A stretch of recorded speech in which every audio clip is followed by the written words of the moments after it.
Yeah.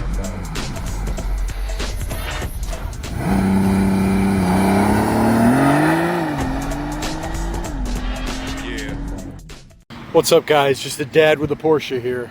Just out here getting her right. I'm at the car wash, Medina Ultra Wash. They got some strong jets here. Out with the Porsche. Going to get some Easter candy, baby. The day before Easter. Make sure the kids are laced up. They got what they need. We're out here in the Porsche, just chilling, getting ready for Easter, baby. Got her all dialed in. Look at that. Got the main squeeze in the car. And we're all dialed in right now, ready to go get candy. You know, we're gonna make it happen, guys. We're gonna get some great candy for the kids. We're all dialed in, ready to roll. So come along with us. Take a look at these tires, man, with the shine, baby, with the PCCBs. Let's go, let's go, let's go. All dialed in, baby. About to hit the streets. See you in a few. What's up, guys? It's your friendly neighborhood dad with a Porsche here. Coming to you on Thursday. It's about 7 o'clock on Thursday.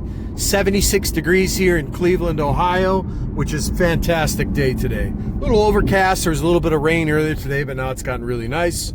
I'm done with working today, so I thought I'd go out and take a quick ride. Stopped off at Mally's, got the kids some candy that they really like. My daughter's coming in from college, so I'm really excited about that.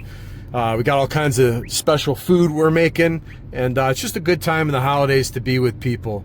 Unfortunately, I don't have any parents, man. Both my parents are in heaven, so I just got the family and, you know, the people that I love that are still here, and they're few and far between.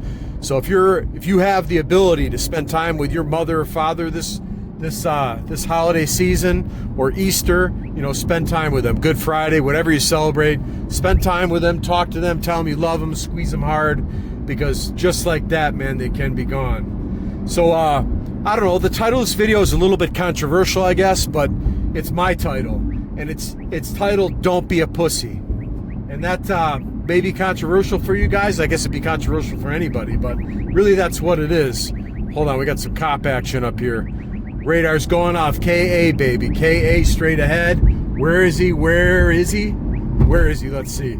He should be coming up here. Usually this thing doesn't give too many false alarms, but it says to the right, so he could have been in like getting gas or something. I don't know. But anyway, don't be a pussy, man. In life, you have to be a strong man, especially if you're a man, man. It's very easy to be a weak man, but if you're a weak man and you go against the grain, you take the path of least resistance always, you're only going to get that far in life. Thanks, brother. My man, I put this guy in the channel. He's checking out the car. See him? That's it, man. See what he says. What's up, brother? Thank you, man. He's liking the car, man.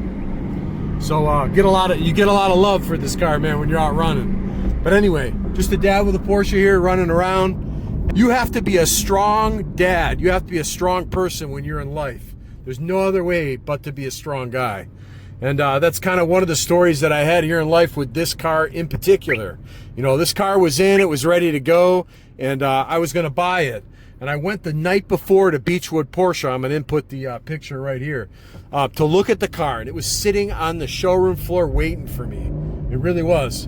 And I went there and I stared at it through the glass for like 45 minutes, I think.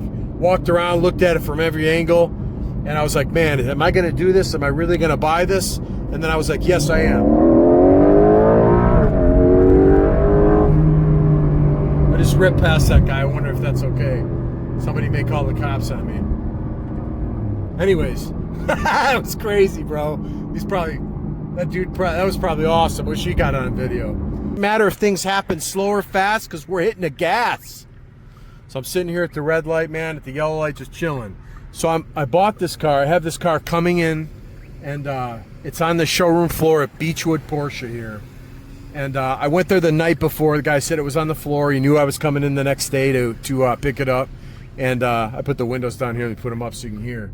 And I went there to look at it, and I just stared at it through the windows for like 30 or 45 minutes, like when they were closed, like at nighttime, knowing that the next day I was going to go in and buy it, or attempt to buy it, or just see what's up with it. Everybody's checking. What's up, baby? And Let me shut this off here too, because there's cops everywhere. So anyway, I went to the Porsche dealership the next day, scared out of my mind. It's a big commitment to buy a car this expensive, and I was nervous about it. I had never bought a car this expensive, and it was a big deal to me. So I went and looked over the car for about 30 minutes, walked around it, talked to the salesman, talked to the sales manager, you know, just sat in it, walked around it, looked at every angle on it to make sure, you know, it was perfect. There was no issues with it whatsoever. And there wasn't. And I was so excited to buy it. But I'm like, man, I cannot just buy it right now. I have to like try to negotiate a little more and leave and go get something to eat and come back. So that's what I did. I left, got something to eat, and I thought about it and thought about it and thought about it, and then something in my mind said, you know what, you just got to do it, man. Don't be a sissy about it. You only live once. You could die tomorrow. Just buy the car. And I had the money, obviously, to buy the car. It wasn't something that was a stretch for me. And I don't recommend you buy something this expensive if you're stretching financially. That's a stupid decision. You have more pressure on yourself than ever making a payment for something like this, or it being too much of a stress and you can't afford it, than it's worth. It's not, the car doesn't bring you that much pleasure to where you want to stretch yourself financially to where you can't provide for you or your family or afford your bills or whatever. Don't stretch on it, man. Wait till you have enough money to do it properly and you can afford it, and then you can really enjoy it. It's kind of like buying too much house. There's a lot of times in life, and I've done it myself, where I bought a house that was too expensive, but I wanted it. Then I had to furnish it. We're using credit cards. We're financing furniture. We're filling this room. We're filling that room. Then we got to go to, Home Goods, and we got to buy pictures for the walls. We got to buy, all kinds of accessories that women like to buy. We got to make sure every room looks great. And then you end up spending so much money, then the house payment's due, then this payment's due, then that's payment's due. You got to be careful with that. You cannot overextend yourself. Then it makes whatever purchase you made not worth it. It really does. And the stress is not worth it. Just don't do that. Wait till you can afford it. Wait till you have a reserve fund in the bank and you can really enjoy it. And you need to do that, man. You need to have time to do it too. If you're working 6-7 days a week, 8 days a week, I know there's not 8 days in 1 week, but I used to work pretty much 24/7. In my youth, I would work 6 or 7 days a week to make as much money as I possibly could. And I was in a performance-based business my whole life. I never really got a paycheck, a weekly paycheck or a bi-weekly paycheck that I could count on that was the same. My paycheck or my worth, what I made, was always different every single month. Depending on how I did, depending on what profit I made, I got a percentage of it. I was always in some type of sales atmosphere or a performance-based business to where the bulk of the money that I made every month was based on my performance. I didn't just come in and clock out. Couldn't do that. I couldn't live that kind of life. That just wasn't me. So anyways, I go to buy this car after I got something to eat, after I tried to triple negotiate with the guy and get a better deal. And I'm sitting in the showroom, sitting in the car, and some guy comes out with a Rolex watch. Looks like he's got a $200 shirt and a $500 pair of loafers. He looks at me, he walks up to the door, and he says, "Look, man, don't be a pussy, just buy the car. Don't be a pussy, buy it. You deserve it, you want it, just get it." That's what he said to me, and he walked away. It was pretty funny. It was shocking because he was right in front of all the Porsche salespeople and the sales manager. They took the guy off to the side and said, "Hey, man, you can't talk to our customers like that." And when I heard that, man, that was kind of like I was trying to pump myself up to buy this car and convince myself that I was worthy of owning this car. Really, I had to do that. And I told the salesman, I'm like, that's the motivation that I need. Don't be a pussy. Just grab them and just do it. And that's what I did, and I bought it. And I think that a lot of that mindset goes to life. As a man these days in 2026, you have to be aggressive. You have to be a savage. You have to manage everything as tight as you possibly can, man, to extract every dollar you can in order to get to some type of financial freedom, or not even financial freedom, just a point to where you can enjoy life more because you're not strapped or worried about your next month's bills. And sometimes you really, really need to, or not sometimes, all the time, my advice would be to live as frugally as possible and save as much money as you can and invest that money in real estate, man. Buy real estate, buy a house, buy a cheap house somewhere, put it together yourself, inch by inch, save your money. The first house that I bought, I bought it in cash. I saved my money up until I had enough money to actually buy the house. Myself, one of my friends that I call him, he's like my brother-in-law's brother. There's a long story to that. I'll get into that later. But we were in the trucking business together, and we're doing freight. We were moving freight with our own trucks. We had a brokerage, and we each took $15,000 or $16,000. Can't remember the exact amount. And we were looking for houses, wanted to get in real estate, wanted to buy it, saw it was had a large potential, and a lot of people that had money were buying real estate. They were buying houses. So a house came up in a town that we grew up in for like $35,000. It was a wreck. It was a small house, like 900 square feet, and it was near the lake in a small town. I'll just leave it at that.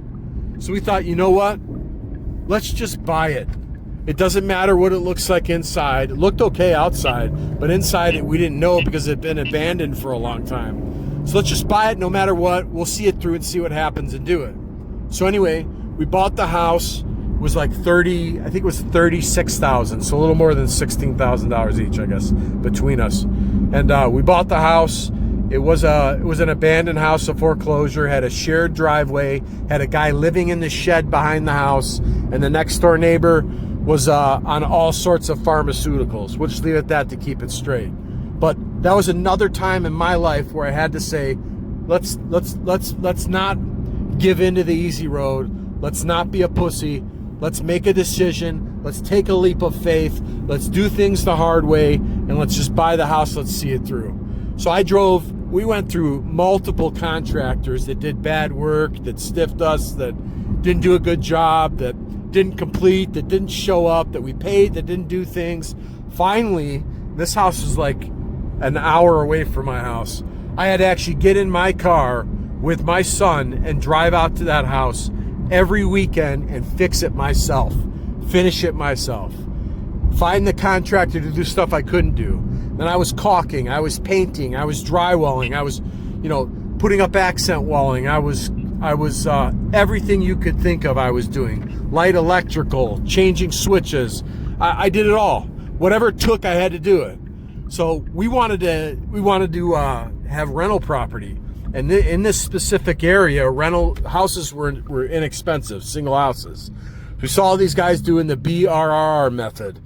Buy it, recon it, rent it, refinance it. So that's what we thought we would do. We would buy it, we would fix it, we would rent it out, and we'd refinance it, pull the money out, and buy another one. And that's essentially what we did. And it worked. We bought that house, and with the money that house appraised for, we were able to take that money, we were able to buy 2 more houses. And we did the same thing with those 2 houses. Then we bought 3 more houses. And that's just kind of how things trickled down and, went. But it all started from that one house. That one house made everything happen. And you just had to take a leap of faith, not be a sissy, and just get after it, man, and do it. And that's a lot of the mindset that I had. And whenever I did that in life, there were times I lost. There were times I made bad investments. There were times that I didn't want to work hard, that I didn't want to put in the extra effort. When I bought that house, I was working 5-6 days a week, and after I would work, I'd go out there and work on that house. Sometimes after work during the week when I had to get that house done. So I had to do what I had to do on that. So don't be a pussy, man. When you get the money, enjoy it. Do some things that you want for your life that are going to make you happy. But in order to get those things, you really got to be aggressive, and you can't be a sissy either. You got to absolutely get after it. And that's the way I live my life, man. Even still now, I'm an older guy now, not old, but I'm older.